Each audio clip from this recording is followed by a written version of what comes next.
सकाळी बोलत असताना संजय राजाराम राऊतनी भारतीय जनता पक्ष ही एक सेल्फिश पार्टी आहे असा उल्लेख केला. त्याला मी आठवण करून देईन की भारतीय जनता पक्ष ही एक सेल्फलेस पार्टी आहे. देशासाठी स्वतःबद्दल काही विचार न करता एक राष्ट्रभक्तांचा पक्ष म्हणून म्हणजे भारतीय जनता पक्ष. पण त्याचा असलेला उबाटा ही एक सेक्सिस्ट पार्टी आहे. सेक्सिस्ट, महिलांवर पुरुषार्थ गाजवणं, महिलांना कमी लेखणं, ह्याची असंख्य उदाहरणं आता उबाटाच्या प्रमुखांपासून, त्याच्या मुलापासून, त्याच्या कामगारापासून ते सगळीकडेच आपल्याला पाहायला मिळतं. म्हणून दुसऱ्याच्या पक्षाला नावं ठेवण्यापेक्षा तुझा उबाटा हा सेक्सिस्ट पार्टी आहे, महिलांचा छळ करणं, द्वेष करणं, पुरुषार्थ गाजवणं, हे एवढं एककलमी कार्यक्रम हा तुझा उबाटाचा राहिलेला आहे. त्याबद्दल बोललं पाहिजे. पाकिस्तानमध्ये गेलो तरी पाकिस्तानच्या पण लोकांना माहिती आहे की शिवसेना ही ठाकरेंची आहे. हो, पहिला बाळासाहेब ठाकरेंच्या काळामध्ये अगर पाकिस्तानमध्ये कोणी जाऊन विचारलं असतं ते तेव्हा तेच म्हटलं असतं कि महाराष्ट्र में जो शिवसेना नाम का पार्टी है वो शेर बाळासाहेब ठाकरे की पार्टी है, ते तेव्हा म्हटलं असतं. आता अगर पाकिस्तानमध्ये तुम्ही जाऊन विचाराल तर ते दाढी कुरवळत तुम्हाला बोलतील, हा जो उद्धव बाळासाहेब ठाकरे की जो पार्टी जो महाराष्ट्र में चल रही है वो हमारे मुल्ला उद्धव की पार्टी है. म्हणून त्या शिवसेनेमध्ये आणि उबाटामध्ये हा फार मोठा फरक झालेला आहे. पहिलं बाळासाहेबांच्या नावामध्ये नाव घेतल्यानंतर पाकिस्तानमध्ये लोक थरथर कापायचे. आता ये हमारे हक के मुल्ला उद्धव की पार्टी है असं बोलून तिथे दाढी कुरवत हसतात. हाच तेवढा फरक झालेला आहे. आपले काय प्रश्न असेल तर विचार. जावेद अख्तर काल असं म्हणाले की राम आणि सीता फक्त हिंदूंचा वारसा नव्हे तर देशातल्या प्रत्येक व्यक्तीची ती संपत्ती आहे असं त्यांनी एक वक्तव्य केलं. जावेद अख्तरांच्या या वक्तव्याचं मी स्वागतच करेन. आमचा हिंदू धर्म हा फार विशाल आहे हे आम्ही पहिल्यापासून बोलतोय आणि मुळामध्ये आपण सगळेजण हिंदूच होतो. म्हणजे जावेद अख्तरांसकट मी सगळ्यांना सांगतो आपण मुळापासून हिंदूच होतो. आणि म्हणून जावेद अख्तरजींना अगर हिंदू धर्म स्वीकारून परत घर वापसी करायची असेल, जावेदचं जितेंद्र करायचं असेल तर आमच्या मनापासून त्यांचं आम्ही स्वागत करतो. कारण का हिंदू राष्ट्रामध्ये प्रत्येक जण हा राम भक्तच आहे आणि जो आपला मूळ धर्म होता त्या मूळ धर्मामध्ये अगर कोणालाही अगर यायचं असेल तर आमचा हिंदू धर्म हा विशाल आहे, आमचं मन मोठं आहे. जसं हल्ली छत्रपती संभाजीनगरमध्ये बागेश्वर महाराजांच्या समोर काही धर्मांतर झालं आणि परत हिंदू धर्मामध्ये आले, तसंच जावेद अख्तरजींच्या सारखे असंख्य लोक जे अन्य धर्मी आहेत त्यांना परत अगर हिंदू धर्मामध्ये घर वापसी करायची असेल तर आम्ही स्वागतच करू. 2024 मध्ये महाराष्ट्रात भाजपचा दारूण होईल असं लोकसभा आता ती टेप रेकॉर्डर तर त्याची नेहमीचीच आहे. त्याच्या अनुसार हे सरकार पण फेब्रुवारीमध्ये पडलं पाहिजे होतं, मार्चमध्ये पडलं पाहिजे होतं. उद्धव ठाकरे 25 वर्ष मुख्यमंत्री राहिले पाहिजे होते. त्याची आतापर्यंत कुठलीच भविष्यवाणी खरी ठरली नाही. हा असा पोपट आहे जो योग्य कधीच काढत नाही. म्हणून याला कोण आता भावच द्यायचं बंद केलेलं आहे. निवडणूक आयोग आणि ईडी या दोन्ही संस्था केंद्र सरकारचे पोपट. असं त्यांनी हा नेमकं कोणाचा पोपट आहे ह्यांनी पहिलं जाहीर करावं. सिल्वर ओकचा पोपट आहे, 10 जनपदचा पोपट आहे, की त्याच्या त्या मातोश्रीचा पोपट आहे? हा असा पोपट आहे, त्याला माहीतच नाही की त्याचा मालक कोण आहे किंवा त्याला दाणे कोण घालतं. संजय राऊत असं म्हणाले, राज्याला वाऱ्यावर सोडून देवेंद्र फडणवीस आता दुसऱ्या राज्यात प्रचार लागले. देवेंद्र फडणवीसजी हे फक्त आता राज्याचे नेते राहिले नाहीये, देश पातळीचे स्टार प्रचारक म्हणून ते मध्य प्रदेश आणि राजस्थान आणि या सगळ्या राज्यामध्ये फिरतायत. तुझ्या उबाटा नावाच्या बचत गटासारखं नुसतं भांडूपपर्यंत किंवा कलानगरपर्यंत राहिलेला नाही आहे विषय. आमचा राष्ट्रीय पक्ष आहे आणि कोणाची किती किंमत आहे ती थोडं जरा तू पोलीसचे ते तुझं संरक्षण बाजूला काढलं ना तर तुझे घरचे लोक पण तुला किती किंमत देतात हे तुला दररोज सकाळी कळेल. दिल्लीमध्ये न्यायालयामध्ये उद्धव ठाकरेंच्या विरोधात एक अवमान याचिका दाखल करण्यात आलेली आहे. दसरा मेळाव्याच्या वेळी न्यायाधीशांबद्दलचं जे वक्तव्य त्यांनी केलं होतं त्याविरोधात ही याचिका दाखल करण्यात आलेली आहे. काय हे जे उबाटाचे जे कोण नेते मंडळी आहेत उद्धव ठाकरे सकट हे स्वतःला आता न्यायालयापेक्षा पण मोठे समजायला लागलेले आहेत. म्हणजे आदरणीय चीफ जस्टिस साहेबांचं अशा पद्धतीचा अपमान करणं म्हणजे बूट पुसणं आणि ह्या सगळ्या शब्द वापरून त्यांच्या अशा पद्धतीचा अपमान करणं, त्यांच्यावर अशा पद्धतीचा दबाव टाकण्याचा प्रयत्न करणं, या सगळ्या बाबतीमध्ये उद्धव ठाकरेला कडक शिक्षा झालीच पाहिजे असं माझं मत आहे. कारण का लोकशाही प्रधान असल्या आपल्या भारतामध्ये कोणीही आमच्या चीफ जस्टिस साहेबांवर अशा पद्धतीची अभद्र टीका करू नये आणि म्हणून एक टेस्ट केस म्हणून एक योग्य पद्धतीने निर्णय न्यायालयामध्ये या याचिकेचा झाला पाहिजे, जेणेकरून परत कोणी कोर्टावर ज्युडिशरीवर कोणीही बोट उचलण्याची हिंमत करू नये अशा पद्धतीचं उत्तम उदाहरण गेलं पाहिजे. जरांगे पाटलांनी आज पत्रकार परिषदेमध्ये पुन्हा एकदा मराठा समाजासंदर्भात जेव्हा उपोषण करण्यासाठी टाइम बाउंड केला होता तो अद्यापही दिला नाही, त्यामुळे सरकारने लवकरात लवकर द्यावे अशी मागणी केलेली आहे. आणि ज्या पद्धतीने मराठा समाजासाठी मराठवाड्यातल्या नोंदी त्या कमी प्रमाणात मिळत आहेत ते शोधण्यासाठी देखील यंत्रणा वापरावी अशी देखील एक विनंती. मला असं वाटतंय की आज दररोज सकाळी उठून जे जरांगे पाटील हॉस्पिटलमध्ये बसून जे बोलत आहेत थोडं त्यांनी पत्रकारांची कमी आणि तब्येतीवर थोडं जास्त काळजी घ्यावी. कारण काय रोज सकाळी उठून अगर त्यांनी थोडं सरकारला जो वेळ दिलाय, आता जो पण वेळ दिलाय सरकार आणि त्यांच्यामध्ये त्या वेळेनुसार किंबहुना त्या वेळापेक्षाही गतीने आमचं सरकार काम करत आहे. दोनदा आमचं मंत्रिमंडळाची त्यांची ती समिती त्यांना भेटलेली आहे, नोंदणी शोधण्याचं काम चालू आहे. काही अधिकारी तर दिवाळीच्या काळात पण घरी न जाता नोंदणी शोधण्यासाठी आपल्या कार्यालयामध्ये काम करतायत.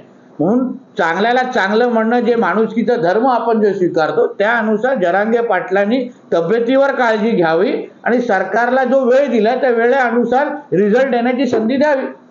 विजय वडेट्टीवार असं म्हणतात मराठ्यांना ईडब्ल्यूएस आरक्षणातून 10% आरक्षण मिळतं त्याचा फायदा होतोय.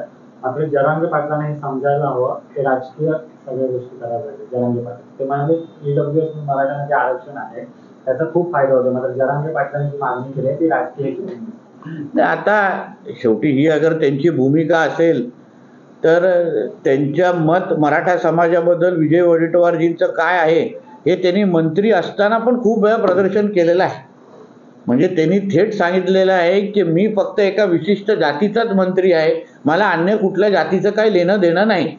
म्हणून अशा विजय वडेट्टीवारजींकडून मराठा समाजाला काय न्याय भेटेल किंवा काँग्रेसच्या विरोधी पक्षाच्या नेत्याकडून मराठा समाजाला काय न्याय भेटेल अशी अपेक्षा ठेवणं चुकीची आहे. कोकणात पण जरांगेंनी पण वडेट्टीवारांच्या याच भूमिकेचा विरोध केलेला आहे की तुम्ही विरोधी पक्षनेते असताना एका जातीच्या बाजूने कशा प्रकारे बोलू शकता. बघा काँग्रेस जेव्हा महाविकास आघाडीच्या सत्तेमध्ये होती तेव्हा मराठा आरक्षण रद्द करण्याचं काम त्याच महाविकास आघाडीच्या सरकारने केलं ज्याचे मुख्यमंत्री उद्धव ठाकरे होते. म्हणून काँग्रेस ज्यांनी वर्षानुवर्ष महाराष्ट्रावर राज्य केलं, ज्यांना कधीही मराठा समाजाला आरक्षण द्यायचं जमलं नाही ते कधीच मराठा समाजाला न्याय देणारच नाही. हे जरांगे पाटलांना आज न तो उद्या निश्चित पद्धतीने कळेल. जरांगे पाटलांना कळेल की मराठा समाजाला अगर कोण न्याय देत असेल तर ते फक्त भारतीय जनता पक्ष आणि आमचं महायुतीचं सरकारच आहे, बाकी कोणीही देणार नाही. पण काँग्रेसचे नेते आणि स्वतः जे उपसमितीचे सुरुवातीला अध्यक्ष होते अशोक चव्हाण यांनी ट्विट केले की बिहारमध्ये जर कॅप वाढवलेली आहे 50% 75%, महाराष्ट्रात कशा अधिवेशनामध्ये. मग जेव्हा ते उपसमितीचे अध्यक्ष महाविकास आघाडीच्या काळात होते तेव्हा अशोक चव्हाणजी काय गोट्या खेळत होते काय? हे सल्ला जे आता आमच्या सरकारला देत आहेत, महायुती सरकारला, स्वतः जेव्हा उपसमितीचे अध्यक्ष होते तेव्हा मराठा समाजासाठी नेमकं काय केलं ह्याचा हिशोब कधीतरी द्यावा. म्हणून तर त्यांना घराच्या बाहेर निघायला देत नाहीयेत. कारण का उद्धव ठाकरे असतील, हेच अशोक चव्हाण असतील, हेच मराठा आरक्षणाचे खरे मारेकरी आहेत. स्वतः समितीचे अध्यक्ष असताना काय करायचं नाही आणि मग दुसरेचं सरकार आल्यानंतर सल्ले द्यायचे. मग तेव्हा गोट्या खेळण्यापेक्षा थोडा मराठा समाजासाठी न्याय देऊन पाहायचं ना. इतिहासामध्ये तुमची नोंद झाली असती. सर, कोकणात देखील आता मराठ्यांच्या कुणबी नोंदी सापडत आहेत. रत्नागिरीमध्ये 69 कुणबी नोंदी सापडल्यात मराठ्यांच्या. याआधी रामदास कदम असतील किंवा मग राणेसाहेब असतील, त्यांनी देखील सांगितलं की आम्ही कुणबी प्रमाणपत्र घेणार नाही.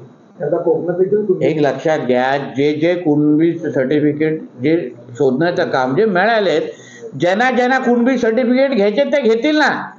ज्यांना 96 कोळी मराठे आहेत, ज्यांना मराठा सर्टिफिकेट होतं मराठा सर्टिफिकेट ठेवतील, हे स्पष्ट केलेलं आहे. राणे साहेबांनी हे सांगितलं नाही की बाबा तुम्ही मराठ्यांचाच घ्या. त्यांनी असं सांगितलंय की ज्यांना जे मराठा समाजाचे आहेत त्यांना सगळ्याच लोकांना कुणबी सर्टिफिकेट घ्यायला आवडेल का, हा तर प्रश्नचिन्ह आहे. म्हणून ज्याला जे सर्टिफिकेट पाहिजे, ज्याला कुणबी आता नोंदणी भेटलेल्या आहे, त्यांना अगर इच्छा असेल तर त्यांनी कुणबी सर्टिफिकेट घ्यावं, मोकळा व्हावं. ज्यांना मराठा सर्टिफिकेट ठेवायचं त्यांनी मराठा सर्टिफिकेट ठेवावं. कोणावरही जोर जबरदस्ती नको, एवढीच भूमिका होती. मंत्री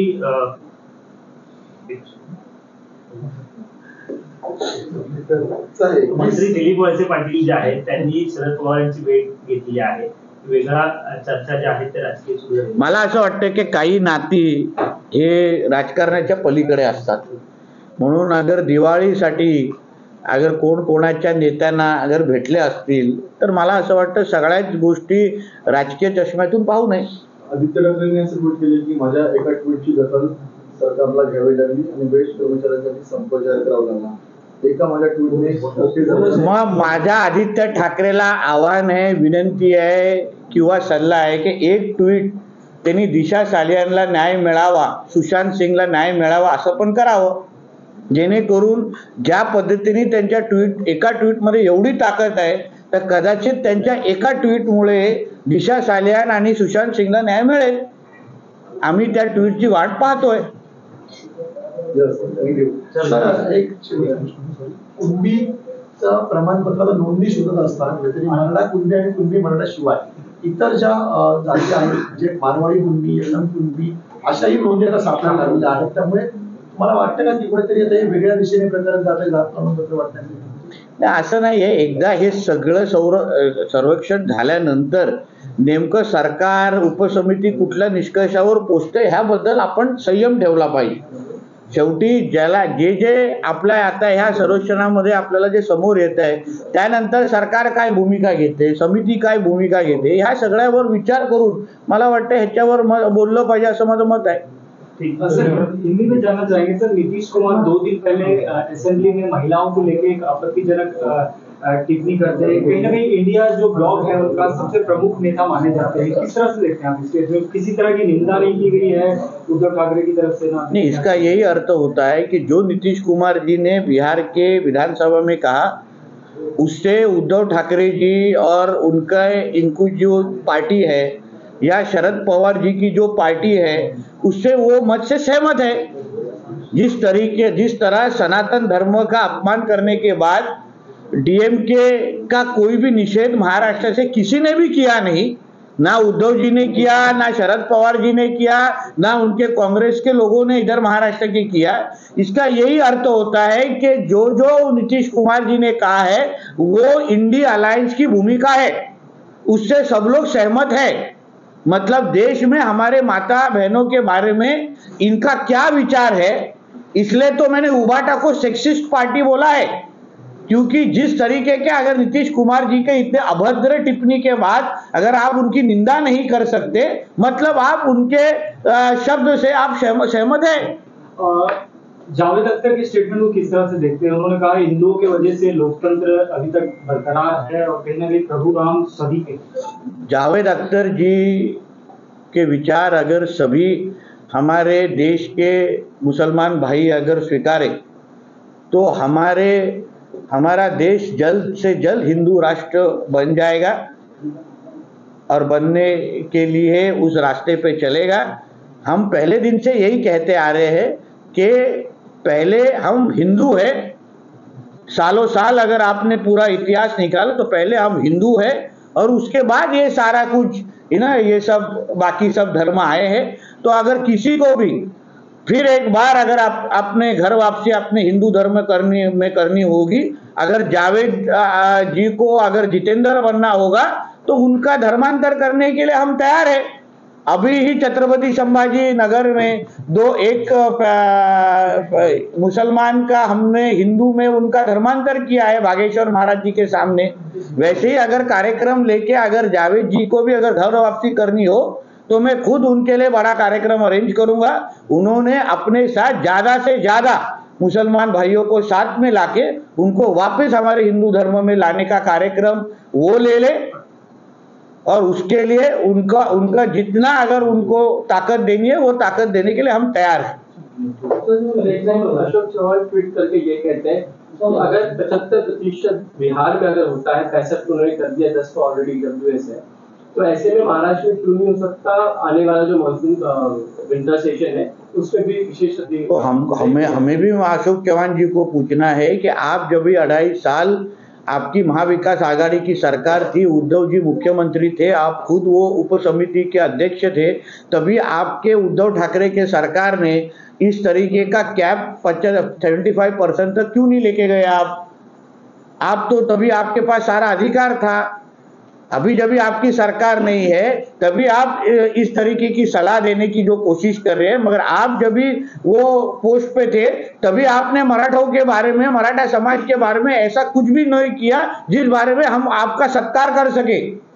आप अशोक चौहान, उद्धव ठाकरे, इन्हीं के वजह से मराठा आरक्षण रद्द हुआ है, क्योंकि इन्होंने जितनी समिति का अध्यक्ष के नाम पे जितनी मीटिंग लेनी चाहिए थी उतने अशोक चौहान जी ने ली नहीं, उद्धव ठाकरे जी ने ली नहीं, इसलिए तो आज जरांगे पाटिल जी को अनशन पे बैठना पड़ा। इसलिए अशोक चौहान जी अभी सलाह देने का काम ना करे, अभी घर पे चुपचाप बैठे। एक सवाल अभी भी कि अगर 50% की मर्यादा बढ़ानी है, केंद्र में आपकी सरकार है, राज्य में भी है, ऐसे किसी विधेयक की जरूरत है, वो आ सकता है क्या आना चाहिए? देखिए, वो अभी जब भी हमारी शिंदे समिति सभी चीज का सर्वे करने के बाद जब भी सरकार के पास रिपोर्ट देगी, बैकवर्डनेस का रिपोर्ट देगी, उसके बाद जो हमारी सरकार केंद्र सरकार के साथ चर्चा करने के बाद योग्य भूमिका लेगी। Thank you sir. Thank you.